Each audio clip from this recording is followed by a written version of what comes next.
Nou, vanoggend is ons gaan praat oor die goedheid van God. En ons te woord, maar ons ook 'n paar getuienis hoor vanoggend en ons sal ook net 5 minute, want as almal praat gaan ons so 2 jaar hier moet sit. En jy wil nie 2 jaar sit nie, want nog gaan die lamsbuis uithaal uit die oondtyd en nog braai in die reën, ensovoorts, maar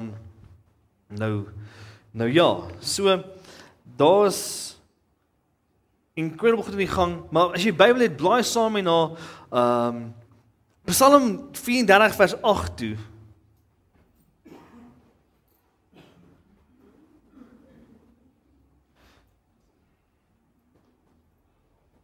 En ek het nie vir jou vanoggend 'n PowerPoint nie. Jy gaan jou Bybel moet lees vanoggend. Psalm 34 vers 8 sê, die engele van die Here trek 'n laar rondom die wat hom vrees en red hulle uit. En smaak en sien God goed is, welgeluksalig is die mens of die man wat by hom skuil. Weerens, dames, as ek kan 'n bruid wees van Christus, kan jy 'n seun of 'n man van God wees, né? Hy sê dat welgeluksalig, God is goed, smaak en sien. Die Engels sê, taste and see that God is good. Kan jy vanoggend sê God is goed? Psalm 107 sê volgende, hy sê, loof die Here en hy is goed, want sy goedertierenheid is tot in ewigheid. Dat woord is baie gebruik meer dees aan die goedertierenheid, maar praat van God is 'n goeie God. He's good. En ons niks anders wat beter as hy is nie. En hy's beter as Coke en as BMW. By the way, as Ford ry, ek het in die week gelees dat hulle gaan nou die olies in die Ford color code om te pas by jou paving. Maar ek lees in die woord, God is 'n goeie God. En as niks beter as wat hy is nie. Ek moes dit insit af al die Ford ouens, wat my so oor my BMW pak slaag gee.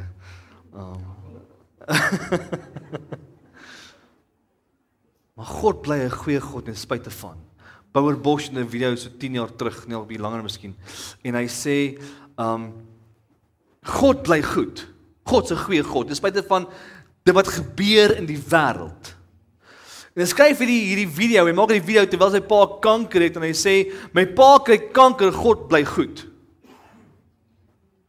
'n wêreld van mekaar en God bly goed. En ek wil vanoggend vir jou 'n paar dinge wys en ek gaan niks veel sê nie, ek wil 'n paar mense in die gemeenskap kom kry wat vir jou kom vertel uit hulle eie verhale, en as ek vir vertel, dink jy baie keer ek jok vir jou. Né? Baie keer dink mense pastoor het ons rooi lyntjie hemel toe. Partykeer. Nee, ek trek jou weer. Maar as mense, normale mense, ek en jy, wat ook elke dag gesien dat God is goed. En maar blaai gesaam met ek wil vir 'n paar tekste wys in die Bybel, Numeri 23 vers 19. Ek wil vir vandag vir jou sê, dat God is getrou en hy jok nie. Hy jok nie. Hy dis 'n parlement wat jok nie. Hy sê volgende, God is nie 'n mens, hy sou lieg nie.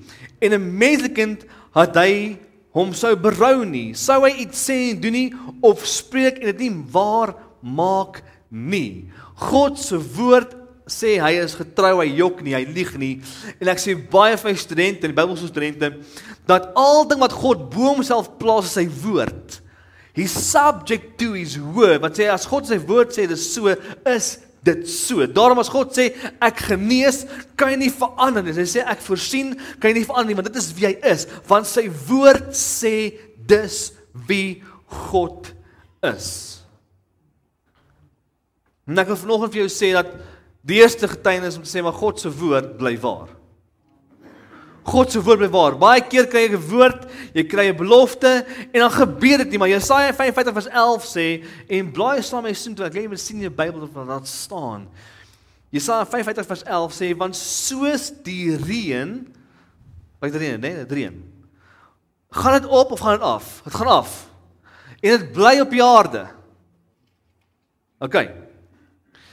En die sneeu van die hemel neerdal en nie terugkeer nie, maar die aarde deurvolg en maak dat dit voortbring en uitspring en saad gee aan die saaier en brood aan die eter, so sal my woord wees wat uit my mond uitgaan. Dit sal nie leeg terugkeer nie, maar sal doen wat my behaag en voorspoedig wees in alles waantoe ek dit sien. Hy sê, God sê, as my woord uit is, dan sal dit doen wat ek sê dit sal doen.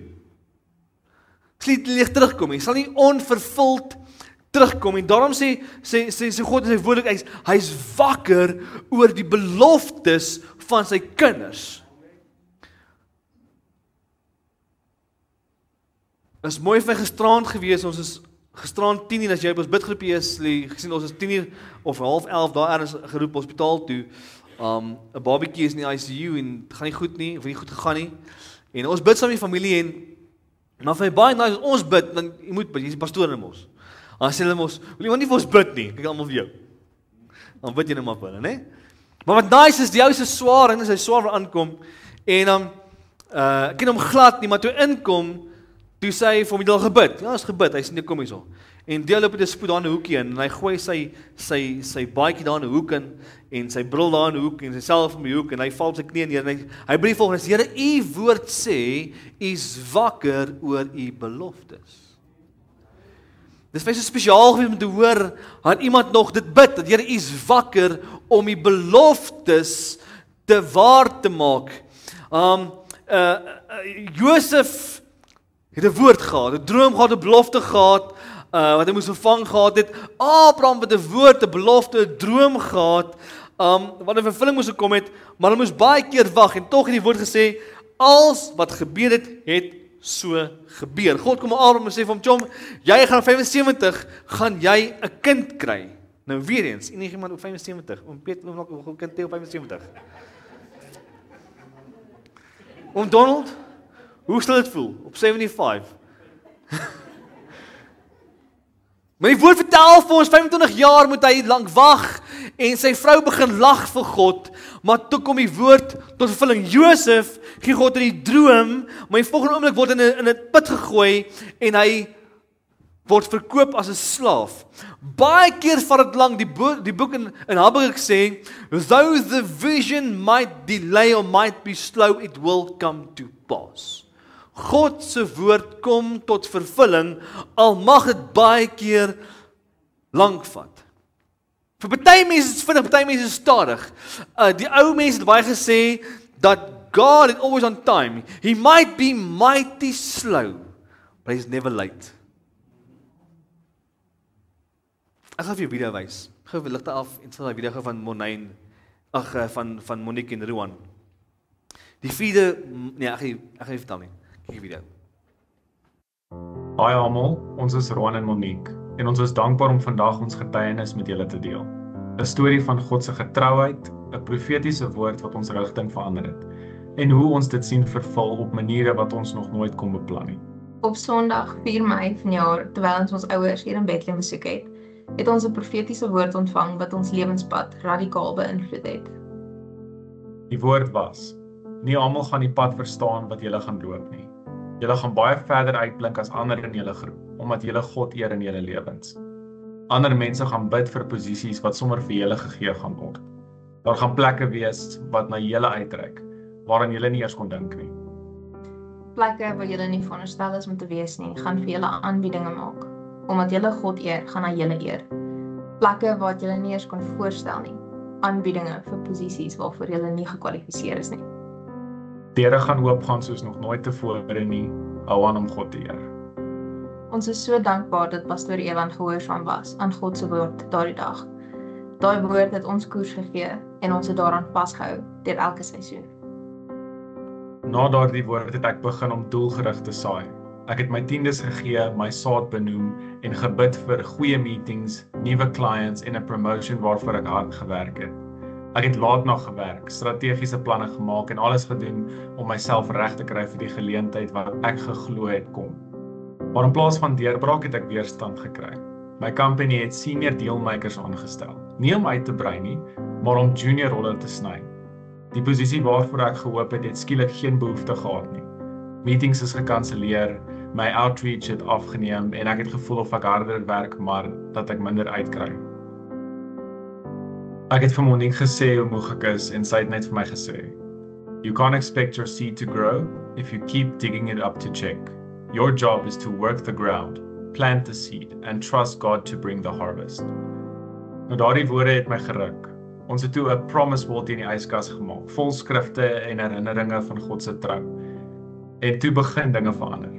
Mense het begin bedank, een vir een, insluitende die persoon teen wie ek sou kompeteer vir die bevordering.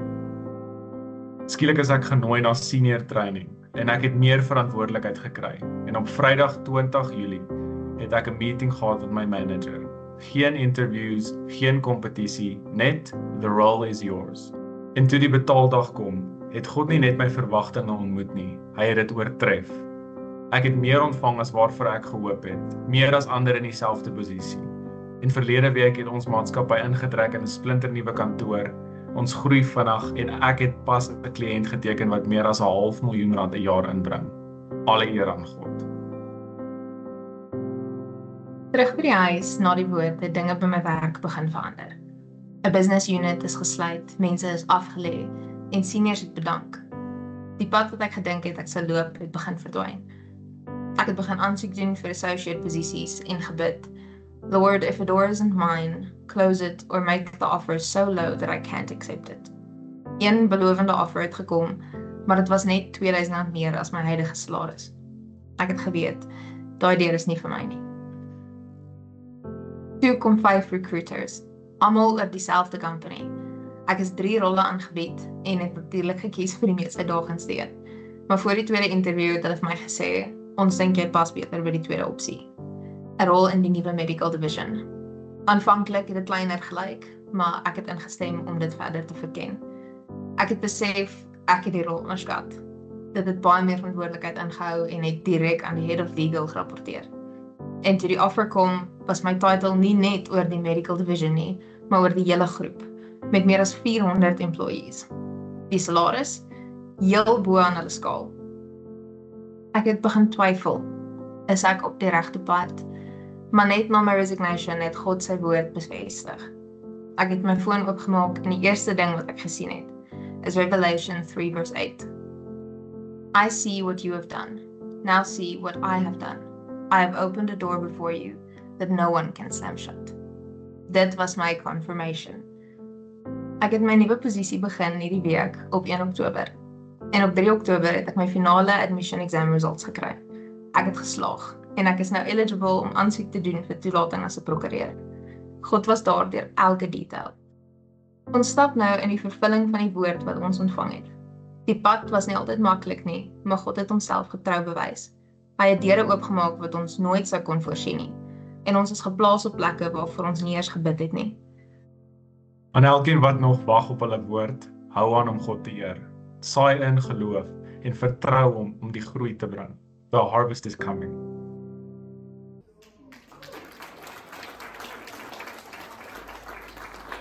Hulle twee is baie modest. Dries sal even vertel, daai girl kwalifiseer nie vir haar pos nie. Sy het nie kwalifiseer, sy kon nou kwalifiseer. Baie keer kry jy 'n woord en dan hier getuienis is 'n getuienis van God se vervulling van sy woord. It might be slow, maar het sal deurkom. Ek weet nie wat jy jouself bevind nie, ons nou net vir klomp mense bid nie goed is, maar dalk het jy 'n woord te kry en dit lyk nie lekker wat gaan gebeur nie. Die ouens se storie. Die tweede ding wat jy wil deel is dat God genees. Exodus 15:20 sê volgende, hy sê die woord sê, I am the Lord who heals you. Sien die krag van God nooit verdwyn om te genees nie, nooit nie. Daar's baie kerke wat glo dat dit gestop by Handelinge 28. Maar God se God wil genees nog steeds. Jesus geloof by mense genees. Daar's klomp goed en sovoorts, maar A.W. Tozer sê volgende, hy sê faith never knows where it's being led, but it loves and knows the one who is leading. Geloof gaan daar waar ek dit lei. En ek het geloof nog baie mense bid vir genesing, maar God is nog steeds God wil genees. Geloof so mosselstaat kan ek die berge versit, gisterand, ons sit in die hospitaal by die ouers en dokter sê vir hulle, so dit lyk nie goed nie. En as jy in so 'n situasie al was, dan sal jy besef dat as 'n ouer, as dokter vir jou sê luister jy, ons kan insit na teater toe, maar jy mag of mag dalk nie maak nie, jou lewe val uitmekaar uit. En ons bid daarso en hulle kom toe uit en hulle het gesê kinderinfeksie en klomp goeders, 'n hele lys septisemia ensovoorts. Toe uitkom sy luister, dis interessant, die darmpies het dit volgende gehad. Daar's nie infeksie nie, was skoon gewees van infeksie af. Was septisemia in die bloed en God het daai kind se darmpies genees. Ons eie kerk, waar's Chris en Dries? Kom hoor gou wat gebeur met hulle lewe. Daar's iets omtrent genesing. Dries, kom jy gou eerste. Hoor gou wat gebeur met hierdie man. Jy kan onderstaan. Halleluja, wat 'n voorreg. Ek moet nou net 5 minute praat, so ek gaan baie vinnig praat, julle moet mooi luister wat ek vir julle sê. God is goed, halleluja. Ek gaan net so 'n bietjie vertel. Julle weet van in 3 Oktober 2005 te Vurkhuyser op my geval. Ag, hy lank en nie kort is, die dokter het vir Ina gesê, hulle kan vir my niks doen nie. Hulle het my ingestoot en ek het agterna 'n paar goed, en dit gaan ek gou met julle deel wat ek gehoor het, is dat ek ontmoet iemand wat vir my sê, hoorie maar, hulle ken jou in die hospitaal. Ek sê, ja nee, ek het 'n rukkie hier gebly, ek het 'n pas gehad hierso. En hulle sê toe vir my, wat awesome is, dat die dokter sê vir hulle, sy vrou koop vir hom 'n pen vir sy verjaarsdag, want hy gooi elke keer sy pen weg. En hy stap in ongevalle in en hy teken af en hy los sy pen daar. En ER kom met my in en hulle het daar geweet, ek was vir 'n baie lang tyd sonder suurstof, waar ek onder die masjien gelê het en hy het my vasgeknyp, hulle kon nie by my uitkom nie. En onmiddellik het die dokter, hy loop toe, en in die gang afloop toe, maar my pen is nie hier nie. En hy gaan terug, en toe hy teruggaan, toe kom ER in en hulle sê vir hom, dokter, jy beter help, hierdie man is besig om dood te gaan. Nou blykbaar op die toneel het ek 2 keer gegaan, maar God weet, dit was nie so nie. En wat awesome is dat die dokter het ook vir Ina gesê, jy moet maar jou gereed maak, hy gaan baie lank, as hy dit gaan maak, gaan hy baie lank in die hospitaal, die ongeluk was die 3 Oktober 2005, hy sal huis toe gaan, eers Januarie 2006. Maar jy moet ook weet, hy mag dalk breinskade hê, omdat ek lank sonder suurstof was, en ons kan nie vir jou sê wat is die ander implikasies wat daar gebeur het nie. Maar wat so awesome is, dat God was in beheer van die begin af. Hy het presies geweet. Nou ek kan baie goed vertel en ek gaan dit nou vertel nie. Maar wat ek vir julle sê, terwyl, onthou net een ding, as jy daar is, dan is dit lekker as almal by jou is. Maar as hulle geloop het en jy's alleen, daai man kom hoor, en hy kom vir jou. En weet julle dat, ek kom vir julle hierdie een vertel, dat terwyl toe ek ingaan, toe is daar 'n kleerling van Bakenpark. En toe hy dit sien, toe bel hy sy mense, hy sê, luister, hier's 'n man in. En God sê vir my, bid vir hom. En onmiddellik bel hy sy mense, en sê, julle bid vir hierdie man. God het gesê, julle moet vir hom bid. En hulle het begin bid. Maar weet julle, dit is so awesome dat, terwyl hulle het my gesedeer vir meer as 'n maand, wat ek net gelê het, en Ina het kom kuier, en mense het, jy weet nie van dit nie. En weet, daar is iets wat ek kan onthou, en terwyl ek glo in my gees het ek het gesien, waar ek lê op 'n bed, maar die bed is in die veld, en weet julle, daar is 'n hoek, maar van hier af na die speaker toe, hoeveel tyd is daar nog? Na die speaker toe, en terwyl ek daar lê, toe kyk ek, kom daar iemand aangestap met swart klere, 'n hoed op die kop, en een van hierdie lang baadjies aan, of wat noem hulle dit, en hy kom, en hy staan by die hoek, maar dit is die lelikste persoon, en hy grynslag vir my, en hy draai om en hy loop, en dit het gebeur 3 keer, agterna, het ek oor hierdie goede gepraat, en die Here sê, maar daai 3 keer, toe die dokters gekom en gesê, hoor, ons kan vir hom niks doen nie, kom ons draai hom op sy maag. Nou dis blykbaar die laaste uitweg. Ek het nou, die naaste dat ek aan dokter geswat het, was 'n biologie standaard 2, toe sê meneer, ek moet dit los. Gaan nie werk nie. So hulle het my op my maag gedraai, en die derde keer, toe hulle my terugdraai, het die leeu uit die stam van Juda sy poot so neergesit. En vir daai ou wat hier kom staan het en gegrynslag sê, it's over. Jy kom nie weer nie. En die dokter sê, julle kan hom wakker maak. Hy sal dit maak. What a great God. En weet julle, die dokter kom sien my, en toe hy my kom sien, toe sê hy vir my, Jette Dries, ek moet nou verskoning vra, ek is die een wat vir jou vrou gesê het, daar is moontlik breinskade. Hy sê, maar hier lê jy, en jy maak niks. En toe hulle uitkom, weet nou, lê in ICU, jy gaan na, wat moet jy doen? Jy slaap, maar jy slaap nie. Hulle jaag jou pille in om jou te laat slaap, en dit kry dit ook nie reg nie. En daar was 'n tyd gewees, Ina kom in, en toe sy uitgaan, toe begin ek huil, en die suster sê vir my, maar, hoekom huil jy? Ek sê, daar binne sit 'n dogtertjie.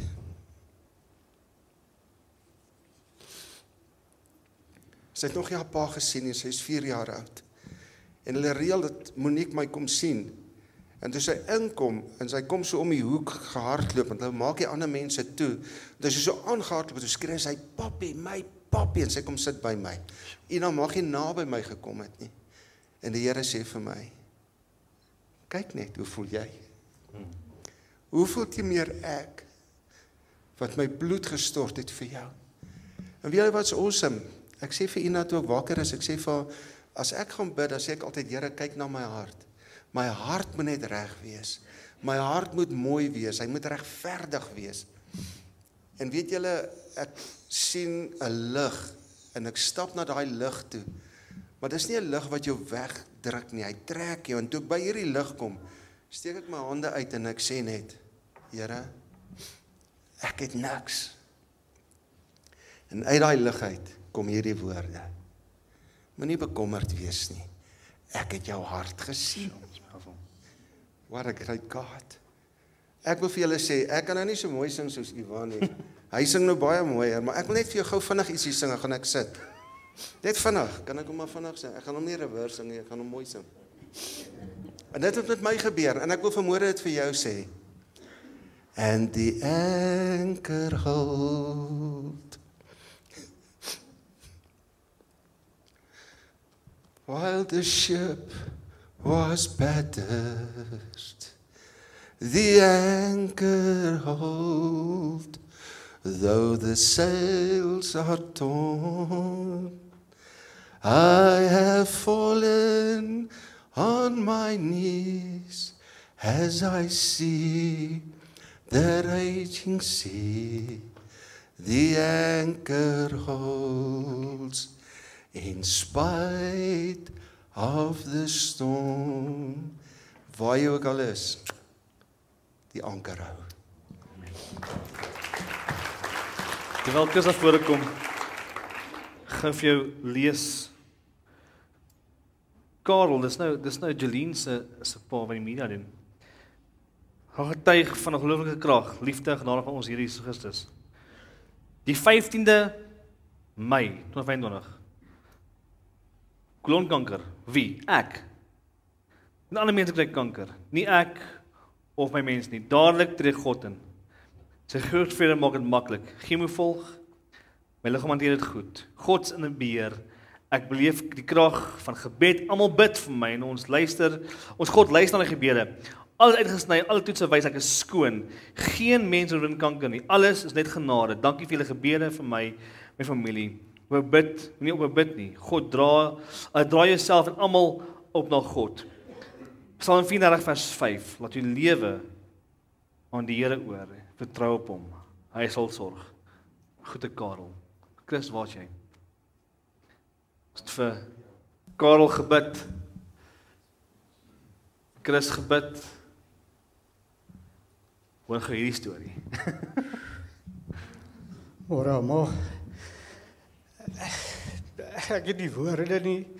Ek kan net vir julle sê, ek is gediagnoseer met kanker. My kanker was 8 uit 10. En 3 weke terug, ek was onder behandeling. Ek het 'n brachieimplanting gekry. Ek het teruggegaan dokter toe. Hy so net vir my sê, hy weet nie hoe nie. Ek is binne 4 maande van 8 na 0.025 toe. So, almal het vir my gebid. Mense, baie dankie vir almal en elkeen wat in hierdie kerk vir my gebid het. En almal, ek het nie woorde nie. Die dokter het ook net gestaan en gesê, hy weet nie hoe gebeur dit nie. Maar ja, ons God is groot. Glo en bly vertrou. Hy is altyd daar vir julle. Dankie. As 'n ou liedjie wat sê, there's power in the blood of Jesus. Filippense 4:19 sê, and my God shall provide to you all, will provide all my needs according to his riches in glory. God se God wat voorsien ook. Hy genees, hy praat, maar hy voorsien ook. Hy sê hierso, and my God also will supply. Dan sê hierdie teks is vir my baie keer en my God. Ek wil vir jou vra, is God jou God? Is hy jou God? Ons het baie keer my God sal voorsien, maar is hy jou God? Elia kom in 1 Konings 17 en hy kom by hierdie weduwee aan en hy sê vir luister die girl, ek's honger, maar jy moet vir my kos maak. Sê vir maar ek het net genoeg olie en meel vir my en my kind, daarna gaan ons sterf. Hy sê maar maak vir my eerste. Jy hoor vertel toe sy begin die olie uitgooi, toe die olie nie oploop nie. Gelees 1 Konings 17. Toe sy na God luister. Eksodus 16 sien ons hoe God vir die Jode of Israel in die wildernis manna voorsien het. Interessant, ek weet nie of jy al gelees het nie, maar hy sê dat hy het genoeg voorsien vir daai dag. Hulle kon nie berde vermoor nie, want môre sou dit vrot word. God weet wat ek nodig het vir vandag. Jesus kom in Johannes 6 en hy voer 5000 mans, dis met hulle vrouens, so 5000 mense. Ek weet nie of jy al gelees het nie, maar Psalm 50 sê, hy sê, roep my aan die dag van benoudheid en ek sal uithelp, maar jy moet my eer. Ek sien baie van ons roep God aan en hy help ons, maar ons eer hom nie. Ek eer hom nie. Ek wil gou vir jou 2 goeders gou met jou deel. Terwyl Rian, waar is Rian? Rian, jy gaan na vore toe kom. Baie keer bid ons, dan kom voorsien God, dan sê ons, ag, dankie SARS. Nee? Ag, Here, help my met, ag, dankie Discovery. Rian, kom slank. Maar is baie keer die Here wat voorsien, maar hy gebruik die ander middele. Charles Spurgeon sê volgende, God supply always exceed our demand. Hoor gou hierdie storie. Hoor almal. Man, ons pad het so al 'n jaar terug begin. My dogter is gediagnoseer met skoliose en ons het vir 'n jaar lank al die oefeningetjies gedoen en alles en sy het nou so toe sy nou so 15, wat die dokters in 'n groeiproses vir die dogters begin nou te groei en alles. En toe het haar ruggraat het op die stadium ons het Augustus plate gevat 100 grade buig gemaak. Wat gebeur as hy basies gaan kant toe en hy druk nou die een long toe, so hy het net 50 kapasiteit van die een long oor. Sy is eintlik sy's 'n SA atleet, so dit beïnvloed nou 'n klomp goed. En ons het begin uitreik, die dokters gaan sien en so, en ons het nie mediese fonds nie, so ons het maar by die staat gaan klop. Die wagperiode vir so 'n operasie is op die gouste 36 maande. Tussen 36 maande en 5 jaar sal hulle ons kan help. En ek het regtig met my hande in my hare gesit en ou het gewonder, jy weet, en eintlik die uitweg van die begin was maar om op ou se nee te begin. En toe ons daar begin dinge gebeur. Ons het weggespring, ons het 'n backup barrier gestig. Ons was by spesialis gewees, ons het maar die onkoste, die operasie is omtrent so 550.000 en waar begin 'n ou? En 'n mens spring weg en jy's besig en jy en jou vrou en familie en vriende en almal help, Maar dis 'n enorme bedrag. En ek dink ons was so besig geweest dat ons het in die pad gestaan. En die Here het net vir my gesê, staan net bietjie op sy, dat ek kan werk. En so 3 weke terug, nie ek of my vrou het geweet van dit nie. Toe bel 'n vriendin van my, Pretoria, vir my. En sy sê, hoor hierso, sy sit sommer daar by die werk, sy luister 'n bietjie radio, Groot FM, maar sy ken ons verhaal en sy ken my dogter. Maar sy seker daarvan, dis my dogter se storie op die radio. Ek sê van nee, dit kan nie wees nie, want ons weet van niks nie. Maar ek skakel, ek is by die werk en ek skakel toe net maar op die laptop in. Ek kry nou die Groot FM en ek luister die verhaal en ek, ja, dit is definitief my dogter, maar hulle noem nie haar naam nie. En binne 3 ure het hulle R278,000 ingesamel. In 3 ure. Ons ken nie die mense nie. Ek het nie antwoorde nie. Ek wil net sê dankie Vader. So die Here kan finansiëel voorsien. Ek dink ons mis dit. Ons wag altyd, weet, gebed vir genesing en die Here doen dit. Ek het dit al beleef. Die Here maak gesond, maar die Here kan ook finansiëel deurbraak bring. En 'n ou voel half skuldig om te sê, om oor geld en oor finansies te praat en by die Here te kniel vir dit en te vra, want ek dink is so 'n groot topik vandag in algemeen wêreldwyd. Finansies is moeilik.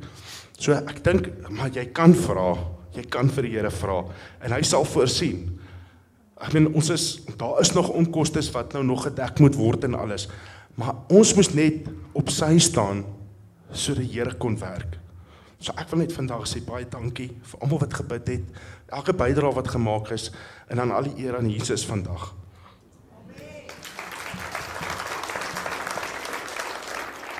Rian, waar staan julle nou tans op die bedrag? Ons het tans so net R50,000 Ja. So naby, so net oor die 350 daarby omdry. It's incredible. En ons ander bid daarvan nog steeds. Maar onthou ons het daai aand by die manne aan toe gesê, Jesus Here, ons inklim as 'n voorsie en ons begin saam bid het en die Here het begin deurkom. Chantal skryf vir ons 'n storie. Sy sê sy het hulle kar het nie lekker gewees nie. Sy sê was my batteries het gewees. Sy my kar, my battery keer niks, maar ek moes 'n push-start kry. Ek battery gaan koppel en so koppel die 5 Desember sê iets gaan trek of gaan elektrik toe. Moet die battery en as die battery moet replaced word. En langs sy moes nou geld kry vir 'n battery, maar hy het nie die geld nie. Sy vra rond en iemand sê te vir hom, maar ja, sy sal 'n mamma van 'n vriend se mamma, kind se vriend se mamma, sê maar ek sal vir jou geldjies gee vir jou battery. En so sy nou vir moet sê maar luister, ek kan vir jou teruggee. Sy sê vir my moenie teruggee nie, ek bless jou. Sê Here, help my met finansies. Dis 'n karbattery, dis stupid. Vir God is nie stupid nie. En hoor wat sê, nee, sy sê kry boodskap van die vriend se mamma af, sê vir R2000 gee om 'n battery te koop. Ek sê dankie vir die geld. Sy sê ek sal terug wanneer ek terugkeer. Sy sê moenie teruggee nie. Ek besef dit weer. Dis die Here is met ons. Al dink is altyd so nie. Of dit nou voorsiening vir 'n kind is of dit 'n battery is. Nou wat al maar wees. Ek het Dwayne se WhatsApp gemis. Dwayne, 'n jong man, hy loop af in die straat en hy vertel die storie. Ek gaan sommer net paraphrase, is reg. Hy sien iemand wat loop en ou siek, hy's in 'n rolstoel en iemand wat iemand met hom stoot. Nie sê vir hom praat met die man en toe by hom kom sy is 25, hy het kaart hom gestamp, hy het nie gespreek, gaan hy hom trap nie en hy vra kan hy vir die man bid. Daar in die straat lyk dit my en toe hy sê hy bid vir 3 minute lank. Toe klag bid is sy staan op en loop. En sy kan nie by been trap nie. Ek sê vir hom staan op en loop. Hy staan toe op, hy begin loop. Dis 'n jong man, staan op. Dis 'n jong man wat vir iemand bid en hy word genees. Ouens, ek weet nie waar jy trek nie. Ons het gisteraan by die barbecue en ons besef die Here is nog steeds. Maar saam met dit is ook God wat restoreer. God genees, hy praat, hy voorsien, maar hy restoreer ook. Joel 2:25 sê, and God will restore the years the locusts have eaten. Dis 'n baie mooi teks en hy praat van die jare en baie keer wanneer dinge ek in my lewe gaan, dan God gebeur in ons lewens, nê? En baie keer wat gebeur is, ek voel ek verloor jare in my lewe. Veral as jy van die pad af gegaan het of jy gaan deur goed in die lewe, baie keer dis net 'n dag of twee nie, dis 'n paar jaar, 'n paar maande. Jy verloor so baie staf en dan ek sê maar hierdie goeders wat hierdie 4 locusts, ek raak van ons prentjies te dink. Ek sê maar u praat van 4 locusts. Wat praat u hierso? Jy begin met praat oor geestelike kant, finansies, gesondheid en huwelike. En baie keer kyk die duiwel reg om die lewe te verwoes. Hy kom in en hy kom met klein goedjies en hy begin net inkom en klein helkelsies, nê, wat begin pak slaag gee. En dan begin jare verloor en ek begin tyd verloor. Maar God het 'n manier om my lewe te vat en te restoreer. Party mense is desperaat hulle aanbidding, want as ek weet waar hulle was, van waar God hulle kom haal het, aanbid hulle die Here, want God het hulle kom haal uit 'n baie diep plek uit. Psalm 23 sê, baie diep haal hy my uit. Vir party mense is ek so diep in die duiwel se kloue gewees, hy het kom uithaal, en daarom kan ek nie anders as om te aanbid nie. En die woordjie restoration beteken the action of returning something to a former owner, a place or a condition. Almal ken die verlore seun, Lukas 15, waar hierdie seun sê vir sy pa, maar ek wil my erfporsie hê, en hy gaan vermors die erfporsie tussen die varke en al die goeders en die mense, en wat gebeur? Hy sit in die varkplek en hy sê, maar dalk het terug na so 'n slaafwerk, en toe hy terug na sy pa, toe die woord sy pa dag en nag gestaan en kyk en gewag vir hom, en hy praat van God het gewag vir sy seun, né? En toe hy terugkom, hardloop hy aan en hy sê vir my, gee hom 'n nuwe kleed, nuwe ring, nuwe skoene, en gee hom nuwe alles, nou 'n partytjie. Baie keer moet ek net besef, wanneer ek terugkom aan God toe, hy staan en wag vir my. Hy wag. Hy kyk, gaan Evan terugkom, gaan Rian terugkom, gaan Donald terugkom, en as hy jou sien terugkom, begin hy na jou toe hardloop. Die Bybel sê, die pa het na die seun toe gehardloop, nie andersom nie. Nou opgetel, gerestoreer. Die woord vertel in Job 42, dat Job het alles verloor, toe God hom restoreer, het God hom dubbel soveel teruggee as wat hy gehad het. Maar interessant sê, hy het nie sy integriteit verloor nie. Brennan Manning sê volgende, God loves us as we are, not as we should be. Baie wil ek hê God my lief hê vir dit wat ek nog moet wees. Hy sê nee, ek het lief soos jy is. Want ek sien dit in die bloed van my Jesus, van my kind Jesus. En hier is 'n incredible verhaal van Irene, hè?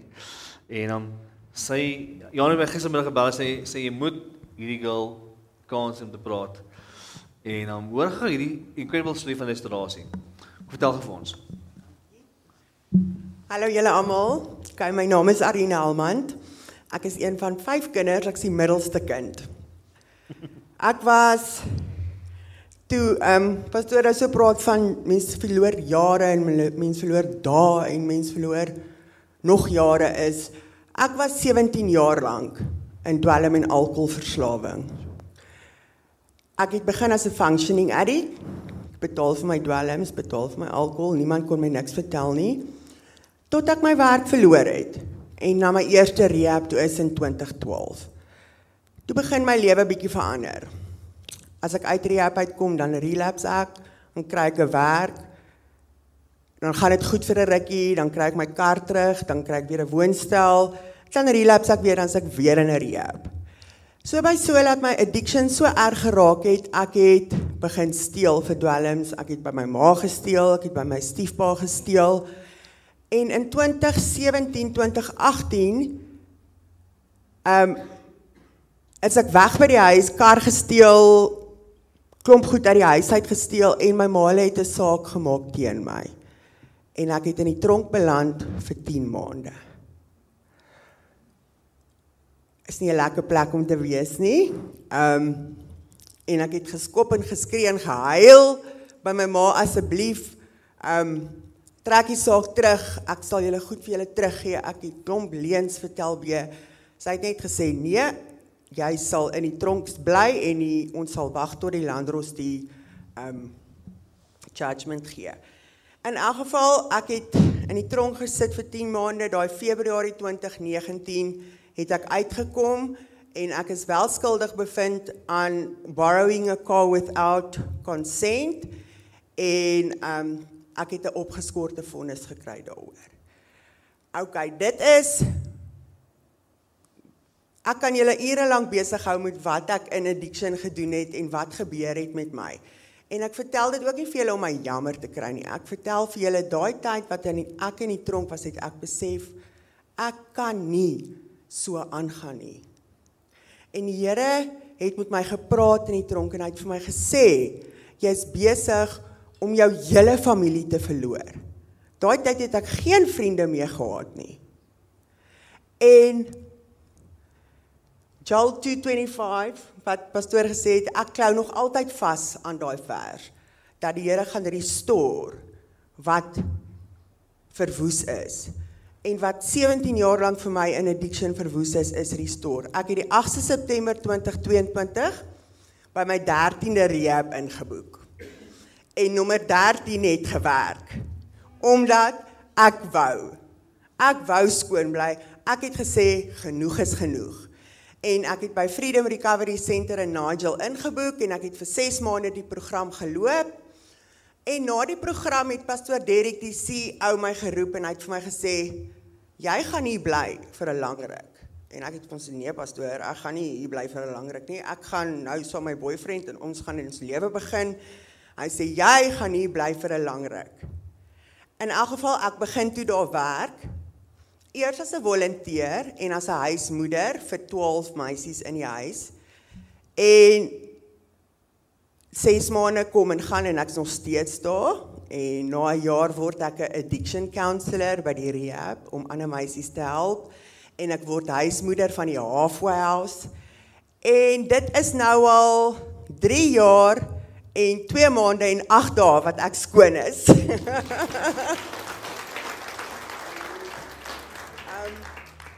Tot op die dag, ja, maar die Here het gerestore. Ek het nou al 'n werk vir langer as 3 jaar, waar ek nooit te werk kon hou nie. Ek het te werk gehou vir 2 maande, dan steel ek by die werk, dan fire hulle my, en ek was regtig 'n gemors, maar die Here het my opgetel. En hy het beauty van ashes gemaak. En hy het gerestore my lewe. My ma se verhouding is weer reg. My broer, my susters, my tannies, my ooms, al my familieverhoudings is gerestore. Waar niemand niks met my te doen wou gehad het nie, wil hulle my nou net vir naweke laat ek kom kuier, en hoe gaan dit met my, en kyk hoe goed lyk jy. En daarvoor kan ek geen glorie vat nie. Ek wil nie hê mense moet my onthou nie, ek wil hê mense moet Jesus onthou, want Jesus het dit alles moontlik gemaak. En ja, ek voel net, ek het 4 sekondes oor. As mens praat oor die goedheid van God, dan kan mens vir ure en ure en ure aangaan. Ek wil net nog een ding vertel. My pa is dood aan pankreaskanker toe ek in standaard 7 was. En ek het my hele lewe lank dit as 'n excuse gebruik, om dwelms te gebruik, om te drink. Ek het dit as 'n crutch gebruik. Ja, maar my pa is dood, dis hoekom ek dwelms gebruik. En ek het dit obviously nie so baie goed hanteer nie, maar die Here gee vir my nou 'n tweede kans, want my ma is in Maart maand hierdie jaar met pankreaskanker gediagnoseer. En almal het gedink ek gaan relapse. Almal het gedink, o hemel, hier gaan sy weer van die pad af, sy sal dit nie kan hanteer nie. En die Here het my vasgehou, en die Here het my in sy hand gehou en gekeer dat ek relapse. En ek is nou 6 maande later nog sterker in my geloof, want ons bid vir healing vir my ma. Dit gaan nie goed met haar nie. Sy is deur chemo, sy het besluit sy gaan nie die chemo pille nou drink nie, sy gaan nie vir nog 'n SARS die chemo nie. So sy gaan baie vinnig agteruit, maar gisterand toe ek vir haar bid, toe dawn dit net op my om te sê, weet jy wat, alles gaan oukei wees, want saam met Jesus is enigiets moontlik. Dankie julle.